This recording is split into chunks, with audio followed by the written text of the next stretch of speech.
بسم اللہ الرحمن الرحیم۔ السلام علیکم پیارے دوستو، welcome to my channel Islamic واقعات۔ آج ہم بات کریں گے کہ کالے بچے کس گھر میں پیدا ہوتے ہیں، اور اس کے علاوہ جو معذور ہوتے ہیں یا کمزور ہوتے ہیں وہ کس گھر میں پیدا ہوتے ہیں۔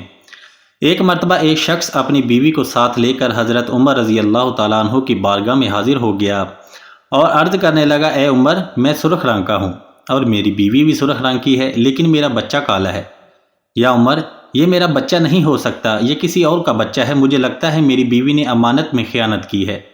تو یہ سن کر میری بیوی رونے لگ گئی، روتے روتے کہنے لگی، اے عمر، میں نے کبھی بھی امانت میں خیانت نہیں کی، یہ بچہ میرے شوہر کا ہی ہے، میں ہمیشہ اپنے شوہر کے ساتھ وفاداری سے پیش آئی ہوں، مگر دوسری طرف شوہر اپنی بیوی سے بہت ناراض، بیوی کے لیے اس کے دل میں بہت نفرت آ چکی تھی، اس لیے یہ سن کر وہ شخص کہنے لگا، اے عمر، میری بیوی جھوٹ بول رہی ہے، یہ بچہ میرا نہیں ہے۔ یہ سن کر حضرت عمر رضی اللہ تعالیٰ عنہ سوچ میں پڑ گئے، سوچتے سوچتے اب اس معاملے کا حل کیسے کیا جائے۔ اس کے بعد حضرت عمر رضی اللہ تعالیٰ عنہ اس شخص کو اور اس کی بیوی کو ساتھ لیا اور حضرت علی رضی اللہ تعالیٰ عنہ کی خدمت میں حاضر ہو گئی، اس لیے کہ حضرت علی ہی اس کے فیصلے کا حل صحیح نکال پائیں گے۔ تو حضرت علی رضی اللہ تعالیٰ عنہ نے میاں بیوی کی دونوں کی باتیں سنی، پھر فرمایا کہ جو بھی بات پوچھی جائے تم اس کا صحیح جواب دینا۔ یہ سن کر اس شخص نے وعدہ کیا اور کہنے لگا، حضرت علی، آپ مجھ سے جو بھی پوچھیں گے، سوال پوچھیں گے، میں اس کا سچ سچ جواب دوں گا، جھوٹی بات اپنی زبان پر نہیں لاؤں گا۔ تو حضرت علی رضی اللہ تعالیٰ عنہ نے فرمایا، سچ بتانا، کیا تم اپنی بیوی کے ساتھ حیض میں مباشرت کرتے تھے؟ جب یہ شخص نے یہ سنا تو وہ تھوڑی دیر تو خاموش رہا، پھر کہنے لگا، ہاں حضرت علی رضی اللہ تعالیٰ عنہ، میں نے اپنی بیوی کے ساتھ حالت حیض میں یعنی کہ حالت حیض میں مباشرت کی تھی۔ جب وہ حیض حالت میں تھی تو اتنا سنتے سنتے ہی حضرت علی رضی اللہ تعالیٰ عنہ فرمانے لگے، شخص، اب تو اس کا انکار نہ کرنا، جب تم نے حالت حیض میں اپنی بیوی سے ہم بستری کی تو اس وقت تمہارا نقطہ تمہاری بیوی کے سیاہ خون کے ساتھ مل چکا تھا، یعنی کہ گندے خون کے ساتھ مل چکا تھا، جس کی وجہ سے پھر تمہارا یہ بچہ کالے رنگ کا پیدا ہوا ہے۔ حالت حیض میں بیوی کے ساتھ ہم بستری کرنے کی وجہ سے تمہارا یہ بچہ کالے رنگ کا ہے اور بدصورت پیدا ہوا ہے، لہٰذا اس کو ماننے سے انکار نہ کر، یہ بچہ تیرا ہی ہے اور اس بچے کو تو قبول کر، اپنی بیوی کے اوپر تم نے جو جھوٹی تہمت لگائی ہے اس کو بھی ختم کر۔ اے شخص، یاد رکھ، حیض کی حالت میں بیوی کے ساتھ صحبت کرنا حرام اور سخت گناہ ہے۔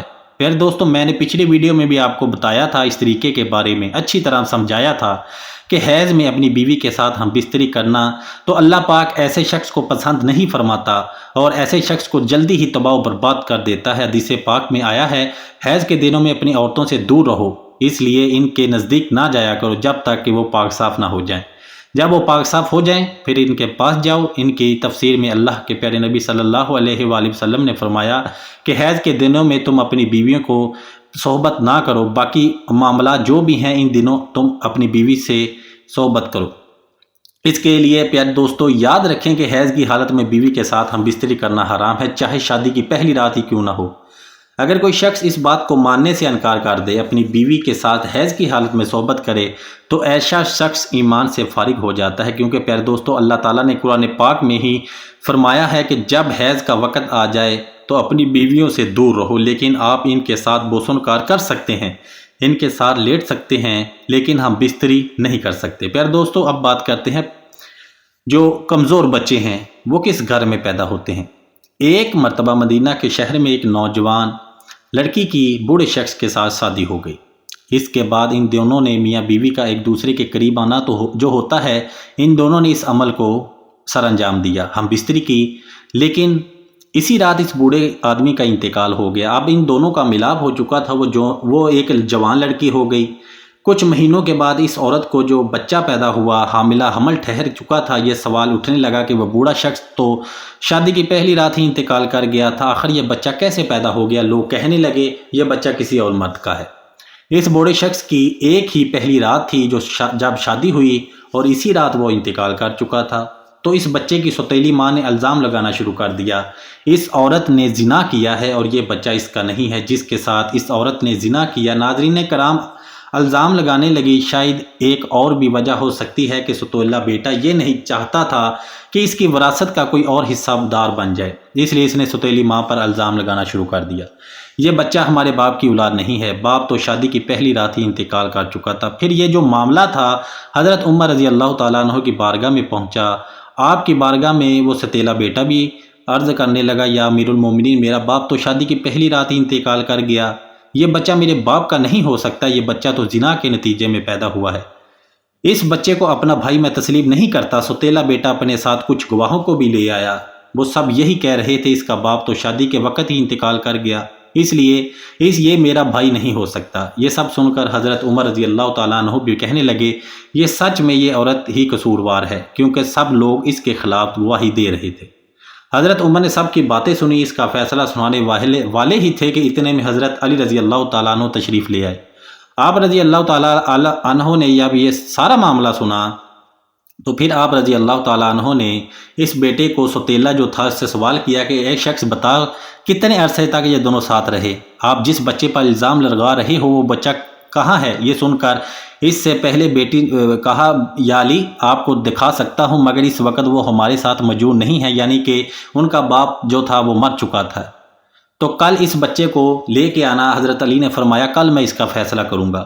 جب دوسرے دن ستیلا بیٹا بچے کو لے کر ساتھ آیا، آپ رضی اللہ تعالیٰ عنہ کی بارگاہ میں حاضر ہوا اور عرض کرنے لگا، یا علی، یہ وہی بچہ ہے۔ بچے کو دیکھ کر حضرت علی رضی اللہ تعالیٰ عنہ نے فرمایا، ابھی اس کا فیصلہ کر دیتا ہوں۔ حضرت علی رضی اللہ تعالیٰ عنہ نے کچھ بچوں کو بلا لیا، سب بچے کو بلا کر کہا، سب بچے باہر جا کر کھیلو، آپس میں گھل مل کر کھیلو۔ سب ایک دوسرے کے ساتھ اچھے طریقے سے گھلتے ملتے کھیل رہے تھے، تو حضرت علی رضی اللہ تعالیٰ عنہ ان بچوں کو غور سے دیکھ رہے تھے۔ اس کے بعد آپ نے ان بچوں سے کہا، بچوں سب ایک ساتھ بیٹھ جاؤ۔ یہ سن کر سارے بچے ایک ساتھ زمین پر بیٹھ گئے۔ پھر آپ نے فرمایا، تمام بچے ایک ساتھ کھڑے ہو جاؤ، تو سارے بچے کھڑے ہو گئے۔ پھر آپ رضی اللہ تعالیٰ عنہ نے فرمایا، ان بچوں کو غور سے دیکھ رہے تھے، آپ نے فرمایا کہ دیکھا کہ وہ سارے بچے بڑی ہی آسانی سے بیٹھ اٹھ رہے ہیں، لیکن اس بچے کو اٹھنے میں کچھ وقت لگ رہا ہے جس بچے پر الزام لگایا گیا تھا۔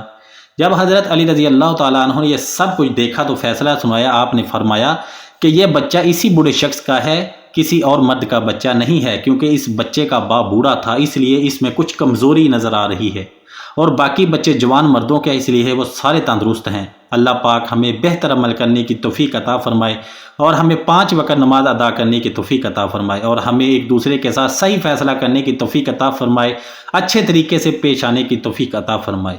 پیارے دوستو، کسی پر الزام لگانے سے پہلے اپنے گریبان میں بھی جھانکا کریں، کسی کی کمزوری نکالنے سے پہلے اپنی کمزوری دیکھا کریں۔ اللہ پاک ہمیں اچھے اخلاق سے پیش آنے کی توفیق عطا فرمائے۔